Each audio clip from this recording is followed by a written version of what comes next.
about going live with just my phone today. I actually stepped out to use the restroom just before we were supposed to do our scheduled live stream today, and my computer decided to do an automatic update, which, uh, by its estimates, are going to be an hour and a half. So we're just going to change course a little bit here. Instead of doing the tips for improving every single drive that you have, we'll push that off for next week. And as for today, we will just get right into some Q&A stuff about car content creation. I noticed that during these live streams, a lot of those type of questions come up. So in order to, I guess, satisfy that need, I'll just kind of cover some of the bases that seem to come up pretty frequently. And one of the most common ones is, do I need a big fancy camera? Kind of something like this. And to that answer, I would say no. Nowadays, phones are really, really good. You're paying about $1,000 for the phone, and most of that R&D is going into the camera. So if you're going to spend money on a camera like the one that I just showed, I would say you should expect to pay at least $1,500. If you're not going to be paying at least that much, you're going to be stepping down in quality. Not only that is when we're working with car content, a lot of the times we're looking for something that's going to be able to fit into tight spaces, especially if you're doing something like DIYs. We're going to want to be able to film interiors, which is a very tight space and hard to get a lot of shots. So I would say the phone is a great place to start if you're not willing to throw down a lot of money for a big camera. Now, if you only have a couple $100, where I would say that you should start is buy a lot of lighting. So kind of like these light bars that I have here to my sides, these can do RGB but also be a great daylight. And then I also have my big key light over here that you guys can see. That is what I use to film most of the stuff in the garage for the DIYs that you guys see. So I would say spend your money there if you only have a few $100s to get started. Start with the small lights first and then work up to the big lights. If you don't have a place to film or to house a big light, then I would say the best place to start for that or use that money instead would be start investing into your AV equipment. And that could be equipment like these small little Rode Wireless Go devices. And the great thing about that is so long as you have an aux port on your phone, or if you download the Rode Wireless app, which I clearly haven't done yet on my phone, you can sync it up to your phone and get started right then and there. So I would say the biggest things are going to be increasing visibility with lights, and then from there, you will want to up your audio game.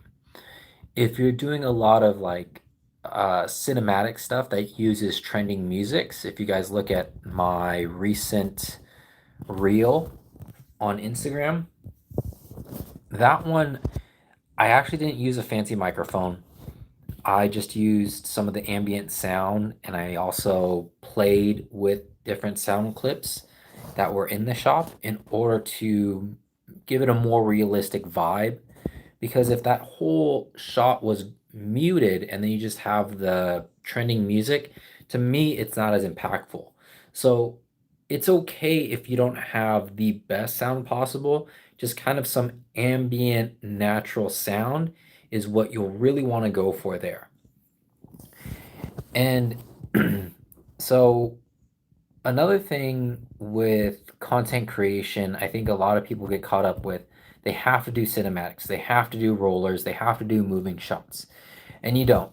If you look at a lot of my videos right now, a lot of it is static shots. The car is not moving, a lot of it is DIY, and I think that's one of the things that does separate myself from the competition. And in this space that is getting more and more impacted, we have to figure out a way how we can separate ourselves from the competition. One of it is going to be okay, if I know that rollers and moving car shots, exhaust shots, all that type of stuff gets a lot of views. And if a lot of people are doing it, how am I going to approach that same business owner, that same business entity or parts distributor and say, I'm going to make a video that is just like that, but I'm just starting out? To them, it doesn't give them as much incentive. But if you say, hey, like, here's some of my work, here's how it's different from what you currently have, then they could say, okay, well, we don't have somebody really touching on a before and after comparison, the decibel meter for the exhaust, uh, weight comparison for wheels, the customization for our wheels, things like that. Like, how can you touch on an element for them as a company that hasn't already been explored? And from there, you can start getting your brand deals and carving out a space that makes yourself unique compared to the other content creators in the area. And I would say a good place to start is definitely start with DIYs because it's evergreen content, for about 20 years or so until the chassis kind of, goes through its life cycle. I mean, you still see people rolling around in E36s and making car content on older cars, like even E30s. So there is a market for it. It may dwindle down as the car's popularity kind of, goes by the wayside, but you will have a good longevity there. And just being able to understand, lighting, positioning the camera, good angles, and once you have that type of content, you're going to have people that ask you questions on those videos. And from there, you'll be able to know which way you should pivot. The comment section, even if you can't get to all of them, at least cruise through some of those comments and see, okay, this is the type of content that I should make. People are really interested in this. This video didn't get a lot of views, so I'll stay away from that, but they did ask a lot of good questions on this. And that is how you can really separate yourself and, not feel like you have to copy someone else. There's already, like a TJ Hunt, Keys Motorsports, Justin Bice, Thick. It used to be Thick F30. What is it? Thick Whips now. And all of those content creators already exist, but we don't have somebody that's doing something that you would do, that's unique to you. I would say follow all of them to learn from their mistakes. Look at some of the things that I've done that I could have done better. Get angles on those same DIY videos that the other creators didn't get yet in order to better serve the community. So it's kind of like we're all pieces to a puzzle, whether it be an oil change, a full DIY, an exhaust montage, an exhaust comparison.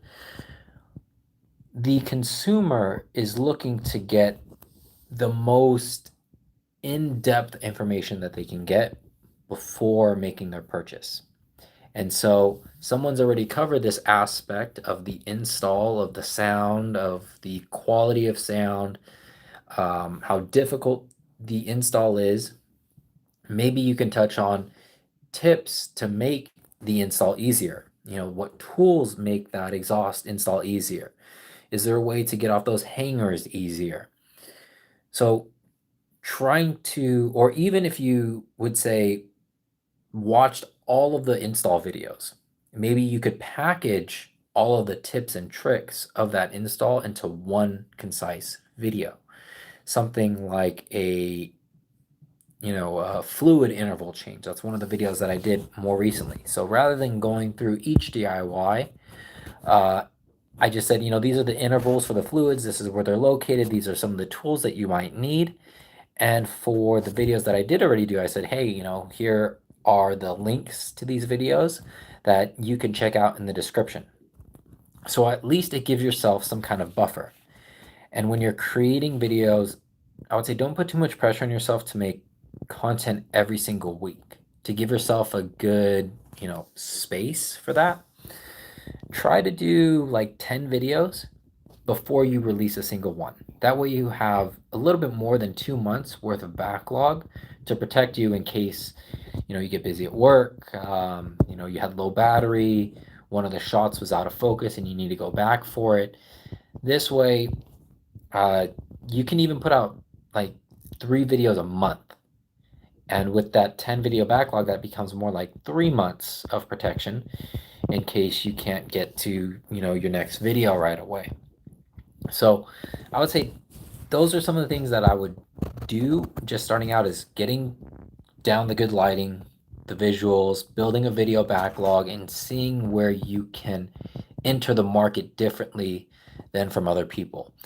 But it doesn't mean that you shouldn't learn from them. It just means look at the areas that they left open for you. It's kind of like driving, right? We're car enthusiasts. We want to pick the lane that is unoccupied. That way we can go, further faster.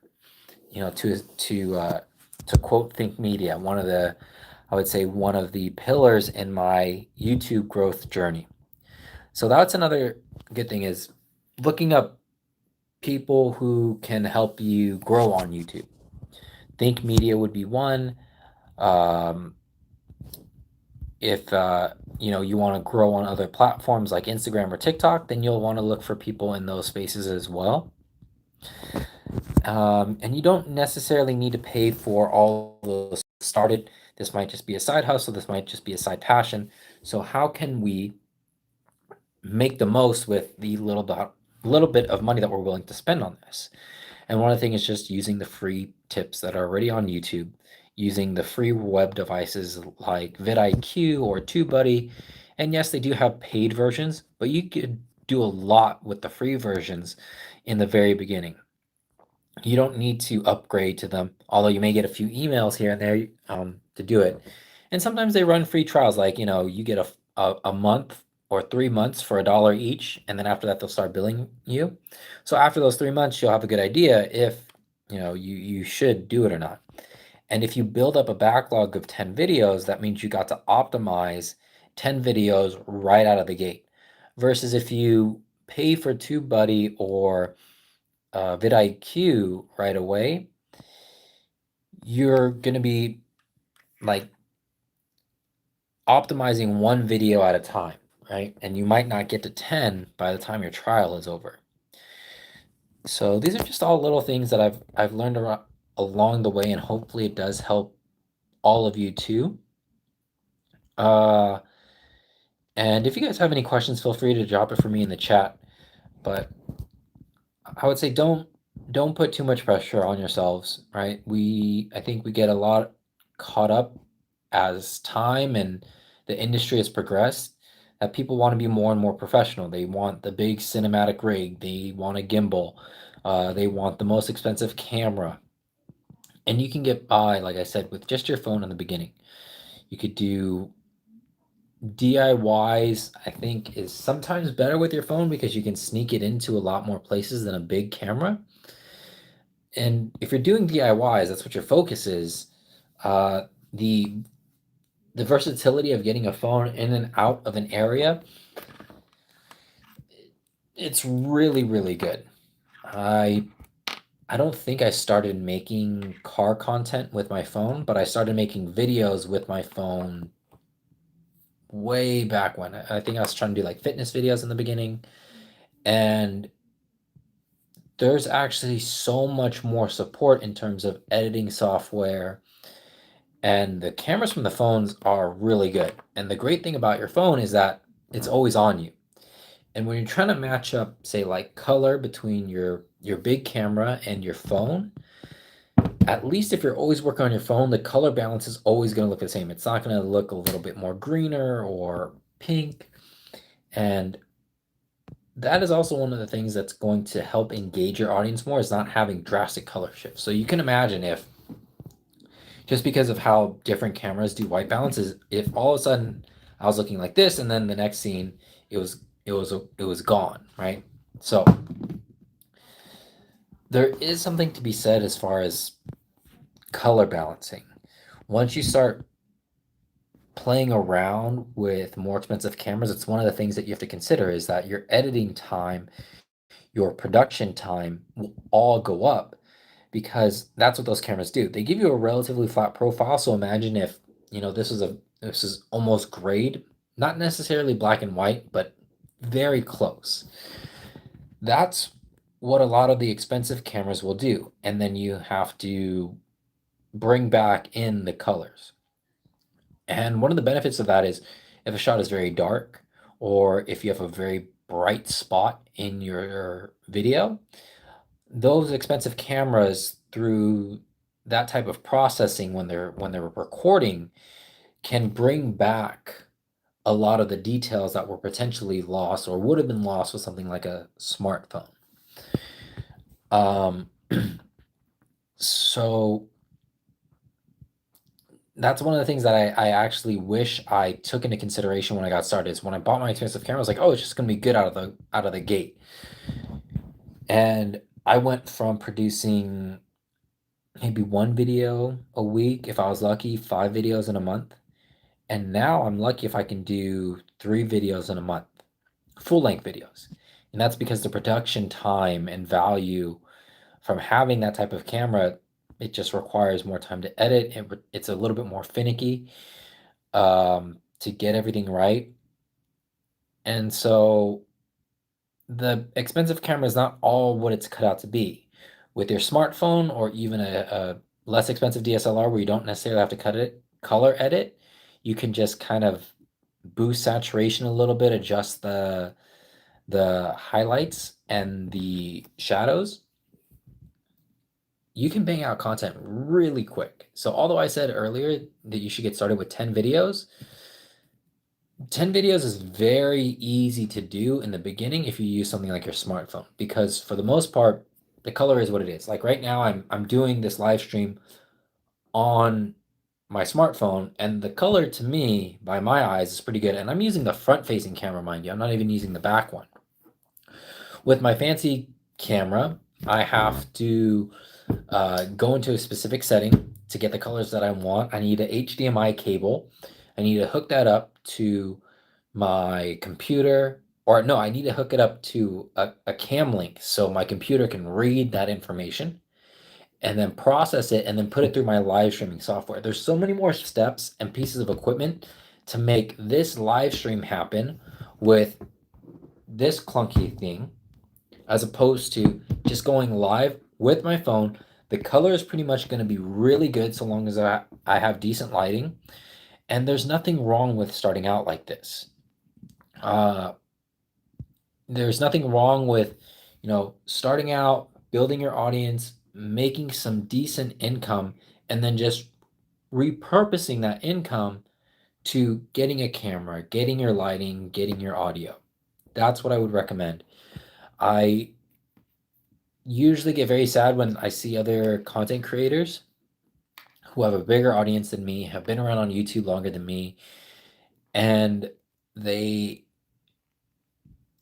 if YouTube isn't your thing and you fall out of it, that's fine. But it's another thing, like I feel very sad is when I see them, they've been around longer than me, they've been doing this longer than me, their audience is so much bigger, and then they end up getting a job because they can't, support themselves. And of course, you could say that there's a variety of factors involved with that. But one of the things I think that we do as content creators is we think that if we buy the most expensive blank, and you could fill that in for lighting, camera, modification, whatever it is, if I buy the most expensive blank, my channel will blow up and I'll be famous and I'll make a lot of money. However, with cars, it's not as profitable as, say, doing personal finances or real estate on YouTube. Those type of content creators make a lot of money because of the advertising dollars that go into it. Car content creators, we have to be very, very strategic with how we spend our money, with how we plan the content that we're going to make. And if we do a collaboration with a company, I want to emphasize more people who are trying to do this is if you perceive your production value as X, when you get that part in a collaborative deal, you should be getting that part minus X, which is your production value. If the company says, oh, okay, we'll give you this part, at no loss to us, basically at cost for them. You're giving them free marketing, right? That means they paid $0 for marketing, which is not really a partnership. If they said, you know what, we will take a slight loss on our product in order for you to, you know, not have to pay as much, but also we'll give you some compensation to make the product, right? So we'll go 50-50 on you as far as how much it costs for us to get the product. That's a partnership. And then if they're willing to give you commissions on that, that's also a partnership. So some of the things that you can bend on, I would say in the beginning is you can say, hey, if you're willing to give me this part at cost, or if it's cheap, you know, they give it to you for free, say, you know, I don't need any payment up front. However, I'm willing to, you know, to provide my services in exchange for commissions later on down the line. You want to be able to secure that partnership and make yourself profitable for a long time to come, right? And you could also stagger it, right? If you have a long project, like for me with the wheels that I have right now, I said, you know, I'm willing to, you know, give the company, you know, stock footage, make this type of content and this type of content. So we drafted up a contract and I said, you know, as you approve these pieces of content and as they're published, you know, the amount that I'm held liable for if I don't hold on to the rest of, or if I don't deliver on the rest of the deliverables, will be subtracted from what I've already, you know, delivered. So if I do, let's say if I agreed to do 10 pieces of content that are each worth 10% of the product. Say I get the product for free just to make math simple. Say I get this for free and this is $100. I say, okay, I'm going to create 10 pieces of content for you in order to get this for free. Now they send you a contract that says, if you don't deliver on your contract, then we will charge you $100 for this. It is then our responsibility as the creator to protect ourselves, where we say, that's fine. However, as I produce the content, as I produce each piece of content, how much I owe you for this, if you terminate the contract or if I don't deliver on the rest, will be subtracted from what has already been released. So if you release 5 pieces of content, that means this is now going to be charged to you at 50% because the other half of the content wasn't delivered on, right? And so we have a couple of questions here.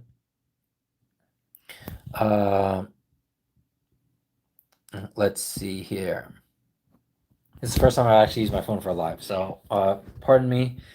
Car Snob, I started with an iPhone 11 and DJI Osmo 4 gimbal. Hey, that's not bad, man. You actually had a gimbal. To this day, I don't have a gimbal. I tried using a gimbal, and it's just not practical for what I do. The DIY stuff, it would just take so much longer for me to assemble the rig. Now, if you guys look at the SV Bimmer YouTube channel, I do use a gimbal there.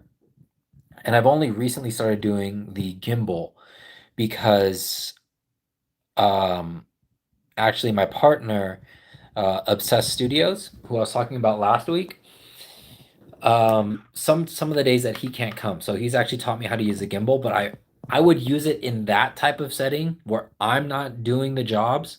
I'm doing it from like a distance and we're not doing full on DIY. For myself, there's no way I would want to use a gimbal as a solo creator for the type of content that I'm producing.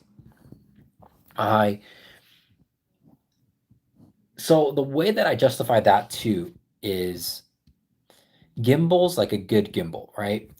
For a camera, not for the phone. Phone is very affordable. You can get it for like a couple $100 if you want to splurge even, but you could probably get one for $100 and it's still very good because the phone is so lightweight, the motors in that thing and the R&D aren't too over the top.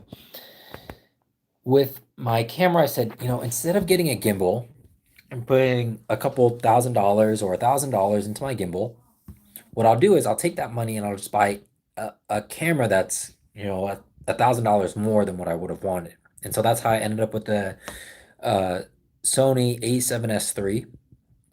And I can cheat a little bit because I can use the 120 and, slow it down to 20% if I really need to. So, uh, I've gotten away with that just fine, and because of how mobile it makes me. Imagine, I would say the difference between using a a camera, or sorry, a phone and a big camera is the difference between using 120 in camera versus trying to do like 30 frames per second with a gimbal. There's no way you're getting a gimbal inside an engine bay underneath a car to do a steady shot. It's just really impractical. However, if you're one of those people that do rollers, you do cinematic shots, you do a lot of like stuff where you're far away from the car, you're not really working up right up on it, then a gimbal is great. But I do agree with Carsnob that you can get started with your phone and a phone gimbal, no problem. Mr. Fax, you got some questions to ask? Sure. Fire away. One of them that you said here is, do people get scammed? I would say if you protect yourself well enough in the contract as I listed, then you should be fine. Imagine the contract that I listed out, and in the um in the owner, not the owners, that's sounding good, the brand. The brand put in a provision that says if we terminate your contract, you will owe us the full price of said part. But your contract is contingent on 10 pieces of content. That's why I specifically stated that as you produce the content, as the deliverables are met, that percentage of that product should be decreased. So if they do decide to terminate your contract halfway through, you're only liable for 50%. And generally speaking, I would say be smart with these type of contracts. Of course, you should always, as you're in the negotiation phase before you receive the part, get a feel for the company, get a feel for the brand, ask other content creators who have worked with them before, look up reviews of the company, and then as you're talking to them, get a good feel for them. If you decide that it's a good idea to move forward, go ahead. Now, here's the trick. Usually, in a big contract like that, you'll want to say something like, I'll include all the stock footage and I'll create, XYZ piece of content for you. As soon as you get it, don't produce the content as you're going through it. Very much how I said for people who are just starting out, build a backlog and build a catalog. Do all of your stock footage first. Make a few of the pieces of content that you promise to make. I would say make at least half. So if you promise to make some vertical form video, some long form video, ads or whatever, make it all, and then do something like an email that says, hey, I'm going to start releasing the content. And then you give them an email. Say, hey, are these 4 pieces of content okay? Here's all the stock footage that I have. And boom, right out of the gate, you're already done with 50%. If the company is only using you to get stock footage, and then the moment you deliver said stock footage, they cancel your contract, but you didn't make the reels yet, then you're liable for the rest of the contract. In this case, you've already delivered the final product, the vertical or the regular form content. You've already delivered it. You're just waiting for approval. So the deliverables have been met. They just haven't been approved yet. And so they should be able to approve your content or whatnot.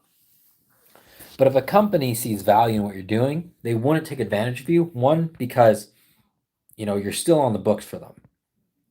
And it would be very hard in this day and age for them to like go and seek you out. You would imagine if you delivered 50% of the deliverables on even a product that's like $3,000, if you were able to, after you receive the product, in your deliverable, your first deliverable message, give them 50%, they're going to sue you for $1,500. The lawyer fees and processing fees alone and the headache is not worth $1,500 for them, right? Unless they're a fly by over company and you know they're not real. But for the most part, you should be pretty safe. Um, just work with a company where you can actually reach out to other content creators and get a feel for the company, right? Uh, no like Alibaba or anything like that. If you get a suspicious email, that's another thing. If you get emails for content creation, do not click the link in your email. At least copy and paste the link and put it into another browser. Because if you and put it into a private browser. Because if you click that link, what it can do is it can inject phishing malware into your computer and they can get your passwords and all that type of stuff. So I would say look up Think Media hack or Think Media got hacked and they'll explain it better than what I just did. But that's just a quick rundown. Yeah, car stop. So that's kind of what I'm assuming that he meant on the scams. A borrow gimbal? Oh no, I don't need a borrow gimbal. I mean, I do appreciate the offer. I bought a gimbal and I tried using it because, like, you know, with Amazon, you have like a month to return it. I tried it out for like not even a week, and just the workflow, the time increase. There's no way that I could use a gimbal. So although it would have been great, I'm just not that type of content creator.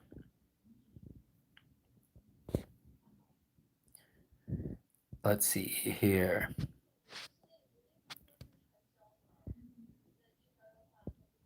Mike or Mikey.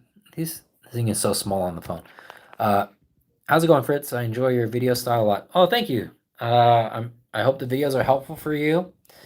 Um, and I hope that it's slightly different from what you typically see, so that it's just a slightly different pace. All is well with me. I hope everything is well with you. And if there's anything that I can help you with, please let me know. Battle Circuit Garage. I'm not getting any sound. Huh. That's weird. Oh, okay. I see your. It's your phone. Regard. Okay, I got it. Car stop. My bro up in Idaho just got a DJI Mavic Pro 3 drone. I th- I think, and his girlfriend does wedding photography, and I want to get into freelance car photography slash video, so might partner with him using my Sony camera. Yeah, absolutely. Why not?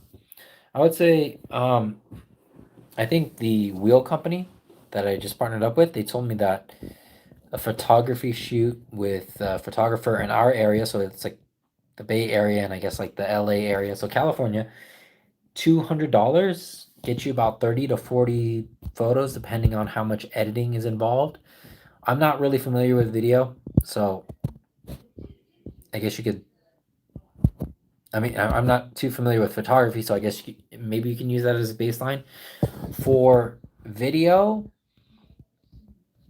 I can just kind of tell you just based off of the type of brand deals that I've gotten.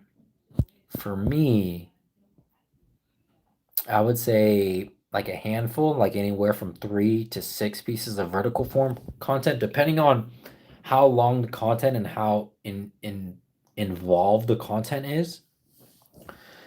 3 to 6 pieces of vertical form content with 1 to 2 pieces of long form content on my end is worth about $3,000 to $5,000. So usually, if a brand says, "Okay, we want you to do something with this part," if I don't get it for free, I have to evaluate like what it is that I'm getting, right? If they say, "Oh, we want you to pay for this part," and the part is $200, there's no way, right? Um, Not only that is I built up pretty good business relationships with some of the shops in my area, so I can get parts for pretty cheap. So if a company is coming to me and saying, you know, we want you to use our part, but we also want you to pay for our part, there's no way. Basically, they want you to pay for a product and give them free marketing. To me, getting back to what we were talking about earlier, that is definitely a scam. You have to see the value in what it is that you're doing. Even if you have a couple hundred people, that company has to realize how much does it cost to get directly to that clientele that they want, a very targeted ad to that many people in one go, with somebody who has influence to push the needle between browsing and making the purchase, right? If somebody is on the fence with buying an exhaust or any car part even, and saying, I would love to buy this part, but I can't afford the part plus the labor, right? So are you going to be able to push the needle and show the person on the other side that it's very easy to install? Just follow these steps. And then the person says, now I have enough money. I feel confident. I can make the purchase. That company wouldn't have had that transaction had it not been for you. So these companies have to realize, like, imagine you buy a spot during the Super Bowl, that's a lot of money. Same thing here. Even if you don't do a Super Bowl, any sporting event, right? TV show, those commercials cost money. Those networks, they're not allowing those companies to put their ads on there for free. So why should you be any different? And if this company's not going to give you commissions on the sales, you better get that part for free. And it's not saying like, oh, we're being cheap. Oh, we're trying to get free stuff. You're putting in work too, right? Like, marketing costs money. To put the signs on the billboards, to run the ads on YouTube. We're on YouTube right now. That costs money. How do you think the content creators get paid? It's through the ad revenue. So why do these brands get off easy, right? If you have 100 followers, of course you're going to charge it a little bit less than somebody who has 1,000 followers. But still, you should be compensated for your time. Your time, the equipment that you use, the audience that you're getting them in front of, you should be compensated for that. Let's see here. So Carson, man, I'm excited for you to get started with that, with freelance. People are gonna kind of be cheap with you in the beginning. Just expect it. It's part of the game. Don't take it personally. It happens to everybody. I even still get brands that say like, "Oh, we'll give it to you at cost. We'll give it to you at cost," and the part is like $500. So, or they sell it for 500 and they're like, "We'll give it to you at cost. Just pay us $200." Nope. So same thing for you, right? Evaluate your worth. Evaluate the worth of your equipment, the quality that you're putting out, the amount of content that you're going to put out. Don't get cheated, man. Battle Circuit Garage. What are your thoughts on podcasting rather than making videos for content? If you're going to podcast, I would say do a video podcast, because you can always strip the audio and put it on podcast. If you do an audio podcast, there's no way to really make that backwards compatible, right? I would say always do more, and if you want to pull it down for less, you at least have that, right? But if you do less, it's hard to do it the other way around, right? You'd have to find like things to put the voice over, right? So you'd have to do like a montage, B-roll, whatever.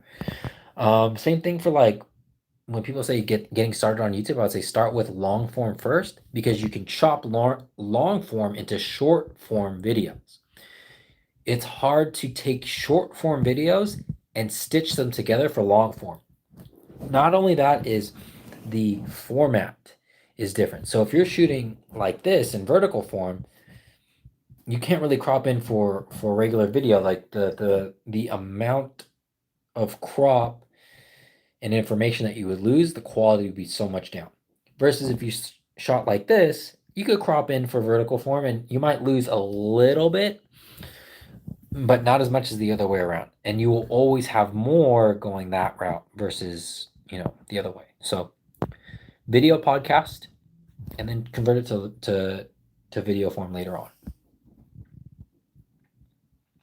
Car stop. The steadiness helps of your recording something.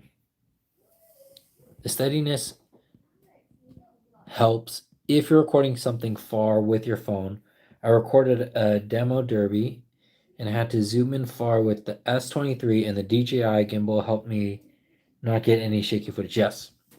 That's another thing too, is the more you zoom in, the more shake or the more noticeable the shake is with the phone.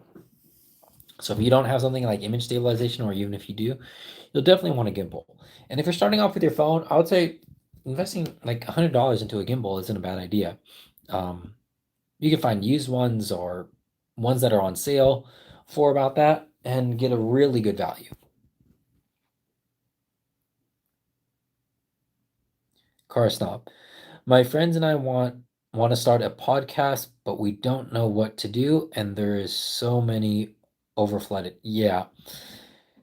Um, just go through your comment section. You already have a channel. Just go through the comment section, go through your Instagram, go through the DMs, the comment section's there. Look up the people that you aspire to be like.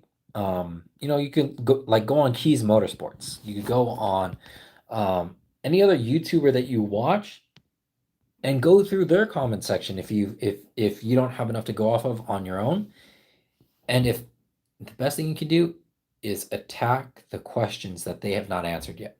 That will give you an edge for sure.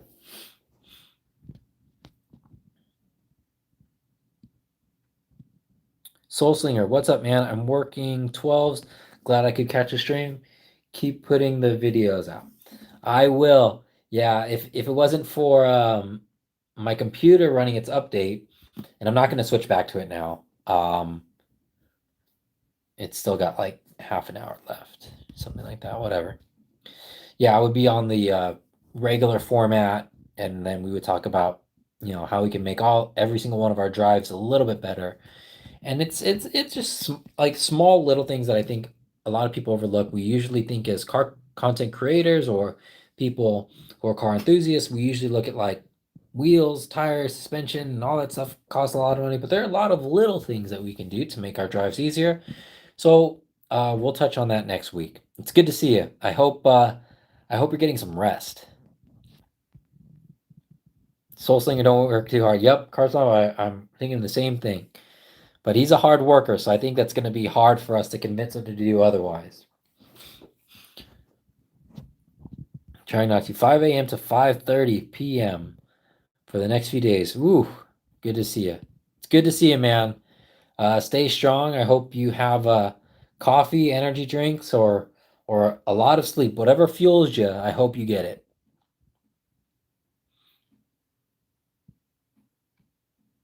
Car snob. I found a good amount of marketplace listings around Orlando. I'm not sure if you're talking about the. Okay, here we go. So, some girl is charging 150 for a decent sized printed and framed photo.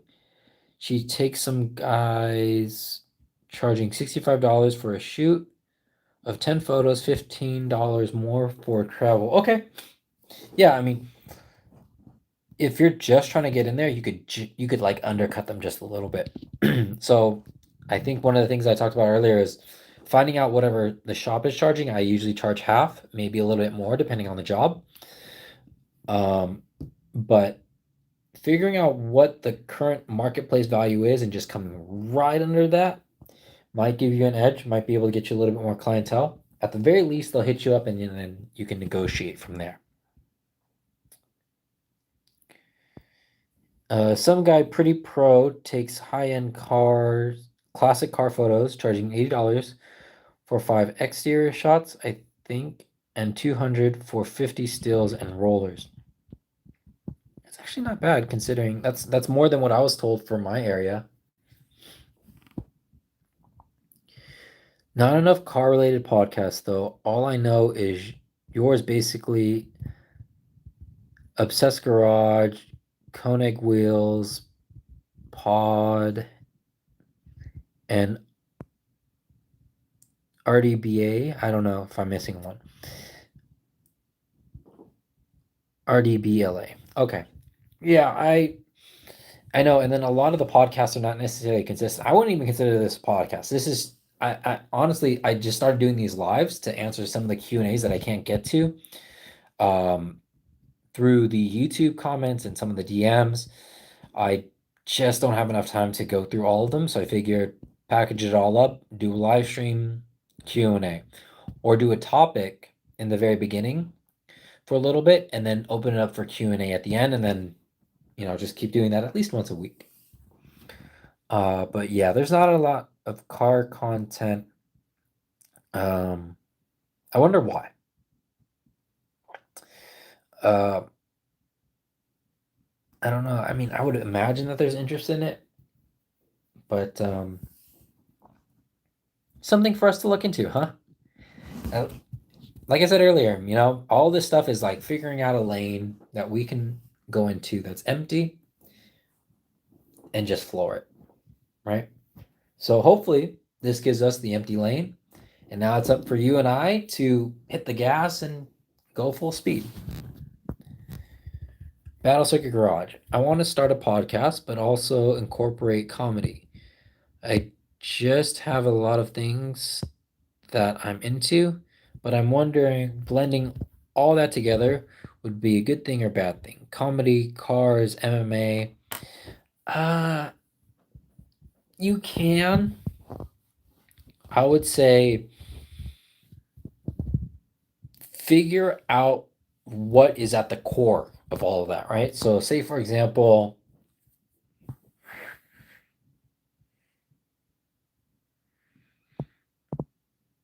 the easiest thing for me to unify all of those for you is say the comedy, right? Say you like to make people laugh, right?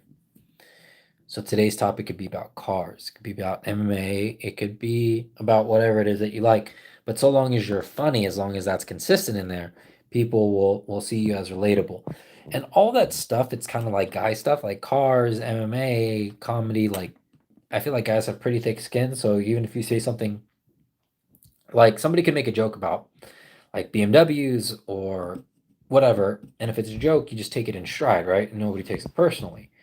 So I wouldn't say it's a bad thing, but you have to find the way that you're going to tie it in all together, right? So I'm not a professional photographer or videographer, but right now I'm giving tips on how to do those things, or at least making the content of it through the lens of the automotive industry or BMWs and DIY. So I'm not even a true automotive content creator, right? Like I work on like 2 or 3 cars. So far from professional. Soul Slinger is the professional here. Soul Slinger is my professional car automotive representative on these live streams, okay? So anything professional related, forward it to him, please, because I'm not that guy. Uh, but I would say it's it helps me tie it in here, right? So I can say like I'm not an automotive or I'm not a mechanic, but I know how to work on this car, right? I'm not a videographer, but I know how to film car DIYs. I'm not a YouTube growth expert, but I can give you tips on what has worked for me on YouTube. What is the thing that will allow you to push yourself forward while having that unifying voice? That's what I would say you should go with. Soul Singer, no sleep for the wicked. No. 6 hours at best. I'm up at 3 a.m. every day. Lots of coffee, never energy drinks. It's poison. Okay. You and I are both on the same page with that. I do prefer coffee. Um, yeah, I'm mostly coffee, but oh my goodness, I hope that you get more sleep though. And you are crushing it, man.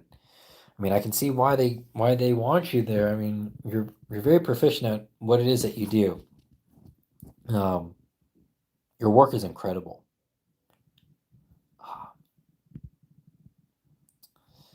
Yeah, coffee like Starbucks or whatever, it's convenient because it's everywhere, but that's getting expensive too. Everything is getting expensive. Car snob. I want to stop drinking 1 cup every morning. How many do you have in the morning? To start off my day, I usually have like my pre-workout because I'll go to the gym in the morning. And that's about, let's say that's a cup of coffee, and then I might have one or two more throughout the day. So maybe a total of three. Um, Sometimes I don't finish my last one, so maybe closer to two, 2.5. Um, I tend to make my own. I like using the Brazilian mix from Pete's. You can find that at like Safeway or anywhere. So it's nothing special, right? It's not a special coffee thing. And I'll just use a generic coffee maker machine. And I like the what is that, Nestle? It's the coconut creamer or the hazelnut creamer. And it's usually it for me. If I'm in a rush, I don't have time to make it, I'll go to Starbucks and I'll get a triple shot espresso with 6 pumps of white mocha on ice. And then if you want to even it out, you can add in a little bit of oat milk. And for those of you guys who don't know, that's kind of like a Vietnamese iced coffee, which is pretty strong. That'll get you going. If you want to up it, you could go like 4 shots of espresso with 6 pumps of white mocha. And then you can play with the white mocha to increase or decrease the sweetness.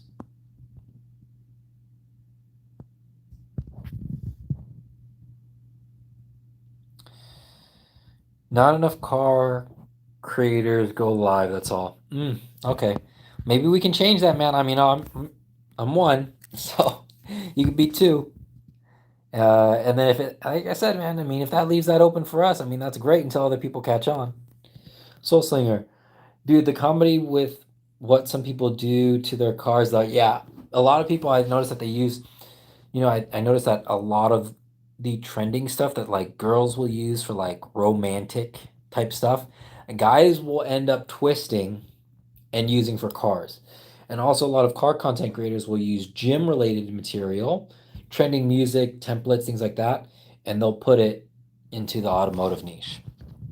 So there's a lot of room to cross reference the niches. So yeah, you definitely could. Maybe streaming events. Okay, I'll look into it. I will definitely look into that car stop. You got a lot of knowledge though, and a lot of good ideas, man. You make good content. Thanks. That means a lot coming from you. Uh, I would say I'm more of a specialist, right? I'm very knowledgeable about this one thing or like these couple of things in the car niche, but don't take me out of that category because I don't know too much, right? So even like with BMWs, like you asked me about an E46, E36. Well, I own an E36, so I know a little bit. But you asked me about E46, you asked me about M5s, maybe like simple things like, what are what's the torque on the wheels or on the strut brace? But you have the spread of knowledge of not just BMW stuff, but you also go deep in each of those categories. So I take that compliment and I appreciate it, but you're still the resident expert here. Car stop. Bruh, I can't find this channel where these fee car guys just screen shared browsing Facebook Marketplace while on a voice call and made viral vids out of it. Okay. Well, if you do find it, just send it to me. Yeah, going viral is I would say don't rely on going viral. If you do, treat it as a bonus, but don't count on it. It's hard to reproduce unless you have like a big production value and a big marketing team behind you, like Donut Media, Mr. Beast. Fitment Industries is another one. I noticed that they cooled down a lot since since their original content creators left. But if you don't have something like that with the big backing, it's hard to go viral repeatedly every single time unless you're paying for it or something. But if you create evergreen content, if you create consistent content, people know what you're about and what to do, then you'll be okay. I need to make these videos I have planned for my personal car channel. Got parts. Oh, you got your parts in. Nice. Yeah, why not? I mean, you should. Why not? I meant like people stream car events on YouTube. You just don't see a lot of podcast people going live and talking at least. Okay, I see what you mean. Yeah. Car events are a huge opportunity for people if you're willing to go. Uh, Going to car events is one of the things that I don't indulge in as much that maybe I should. I definitely do the events that my friends host, but I don't like look for events and go live. But if you're like, I think going live at those events would be a good opportunity for people to be like, hey, what's your car? What is the most interesting thing about it? Or what is the most challenging thing? Or, a lot of people have the N55 engine. What would you recommend to them to make it more reliable? What would you recommend to them to make more power? So, those type of formats. If you see those people who like walk down the street, and it could be anything. People do these things for like dating. They do it like the social experiments, politics, anything like right. You see the people like walking down with like a little microphone. Oh hey, what do you think about this issue? You know, you know that is like a good opportunity for car content for car events. So if that's what you want to do, um, I'd love to see you do it. I think you could. I mean, you already have the chops for it. You have the equipment for it. Uh, and I think people who are shy, because it takes the attention away from them, it's good for them, right? Because all they have to say is, what's one tip that you could give the N55 owners out there? That's all you have to do. And you don't really have to even look at the camera for people like, I'm camera shy. You're looking at the person, right? So you're like, you know, what's the first thing that you would do to make the P58 more reliable? Right? So look at how those people make those videos. There's this one guy out there, I think almost all he does, like he pops up every once in a while. He might be like Trump or Biden, and then he'll ask why. It doesn't matter what your answer is, he'll be like, why? Or be like, don't you think that they did a bad job? Right? It's super general, right? So it's like, it doesn't matter what your answer is, your follow-up question is like so automatic. So it'd be like BMW or Mercedes. Aren't those unreliable? Right? Don't those always break down? Aren't they too expensive? Right? So it's a very general question. It doesn't matter what their answer is, right? Um, you know, rep wheels or real ones. Aren't they unsafe? Something like that. I think you could do that. Oh, this big YouTuber Drew Peacock did something similar. Okay. Basically, they just roast Facebook Marketplace cars, so kind of like reaction content. Okay. Uh, yeah. I mean, whatever's on brand, whatever's easy for you to make. Remember, like I said, is don't force yourself to be like anybody else. If that's what you want to do, then lean into that. If you feel comfortable with that, if that's like your personality, then go ahead and do that. For me, I don't necessarily. It's not necessarily in my personality. It doesn't feel as natural for me to like nitpick other people's stuff like that, whether it be a marketplace or not. It's just not. Uh, but it is, I would say, it is a form of content. So like on my end is I'm leaving that lane very open because I don't do it. So if that's something that you would capitalize on, I would say, steer right into it. Mr. Mike, Mr. Ramos, do you script your videos before you record them? The voiceovers I do script. But what usually happens is I will film, and throughout the filming process, I'll be kind of like putting in like or storing it in my head like how I want to say this, how I want to do it. So I will film, I'll put it in the timeline fully edited for the most part, and then I'll create the voiceover. I'll script the voiceover based off of that. I'll read the script and then I'll adjust the timeline accordingly so it kind of matches up. I don't like having too much spaces where I'm not really saying anything. Um, so that's how I usually do it. I'll film, I will edit the timeline, create the script, read the script, and then adjust the timeline accordingly.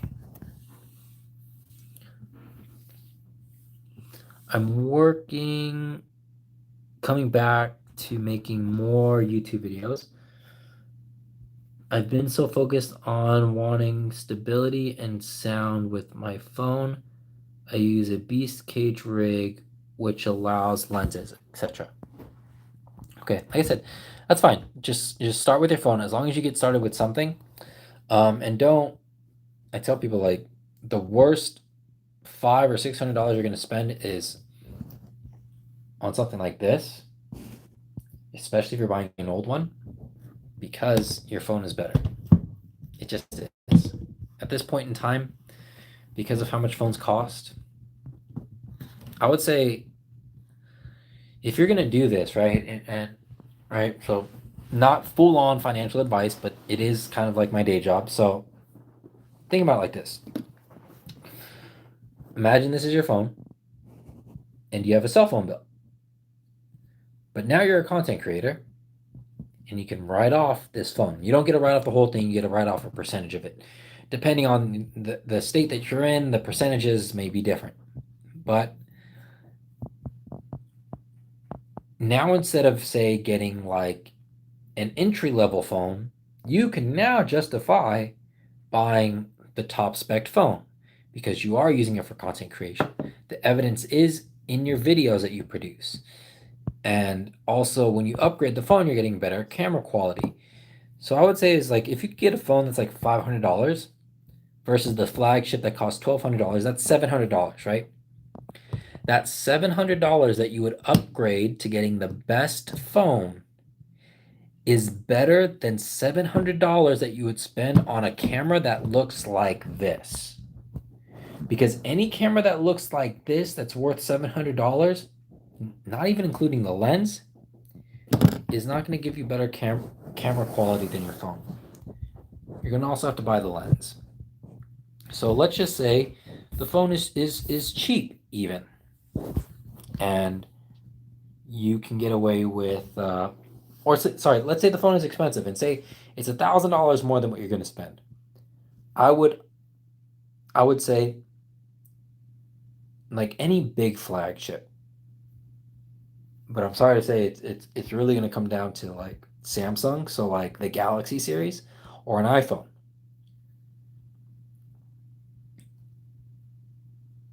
Getting one of those top spec phones versus a $1,000 DSLR, I will guarantee you the quality that comes out your phone will be a lot better than a $1,000 DSLR with a lens. So if I give you $1,000 to spend on a DSLR and the lens, the quality that's going to come out of an iPhone or sorry, the iPhone Max, whatever it is, the top tier iPhone or the top tier Samsung is going to be better than that DSLR. And it's going to be easier to edit off of. Car snob.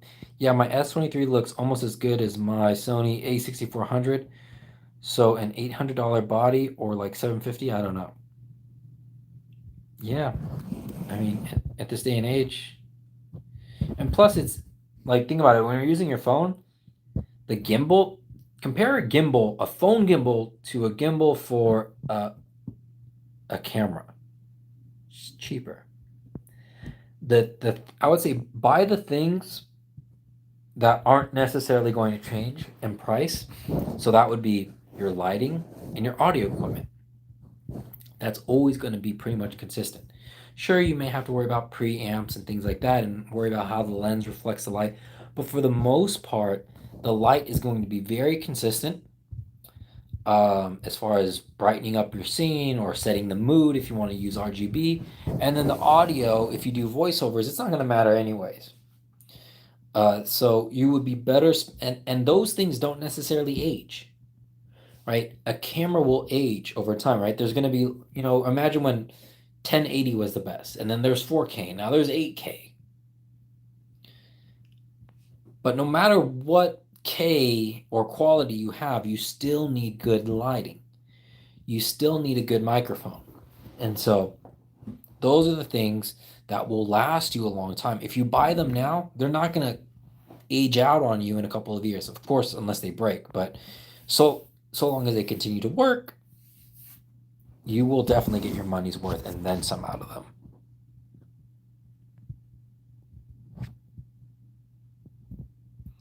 Car Snob, yes, it's a great rig, and you can add quality lenses. It even has cold shoe mounts. Only downside is you need a real camera gimbal. Okay. Okay, like a cage almost allows lenses. I looked it up, but just looking at it, okay. I got the DJI Osmo 4 back when the Osmo 5 came out. Didn't like it. Now there's the Osmo 6. I ditched the DJI gimbals with this rig. I still shoot with the Samsung Note 10 Plus. You get yourself a Rode shotgun mic, a dongle for 3.5 jack, and a PL and NV. Yes, almost all cameras have horrible mics. Okay, cool. You guys should trade information like social media stuff. So I'm happy. I love when this happens. So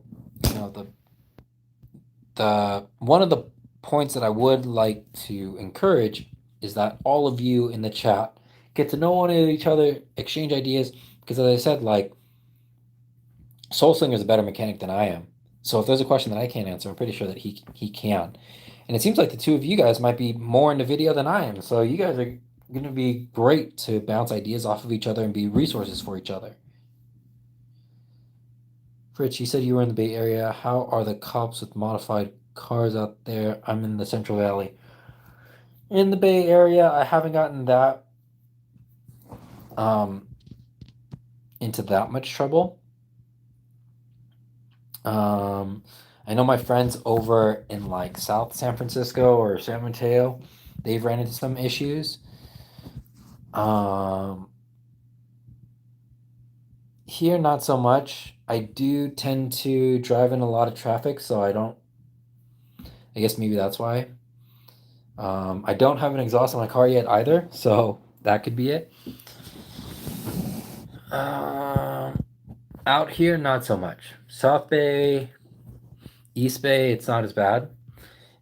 I'll say Oakland is not that bad either, but then I don't want to take my car into Oakland. It's okay.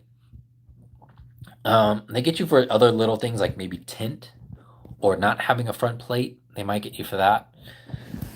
But as far as like your exhaust is too loud, that's more of a Half Moon Bay type of thing. Cars being low, not really an issue. I've started seeing more cars here with underglow. And that's not my thing, but I just noticed it. Yeah, I would say it's okay. I guess I haven't really tested my luck all that much, but I would say that it's not like I get pulled over regularly. Let's see here. All right. So I think that is it for our Q&A session today. Again, guys, sorry about my computer. Next week, we should be fully up and running.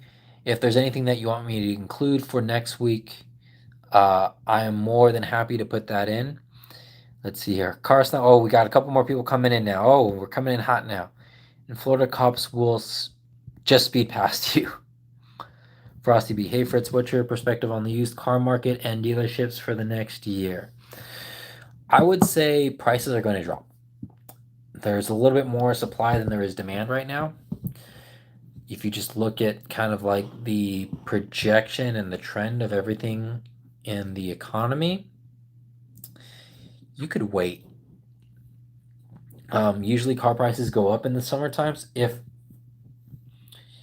these summer months take a pretty big hit, expect car prices to drop. If you don't need it right now, you could pick one up in the fall, maybe for the cheap. So just keep an eye out on it. No filter.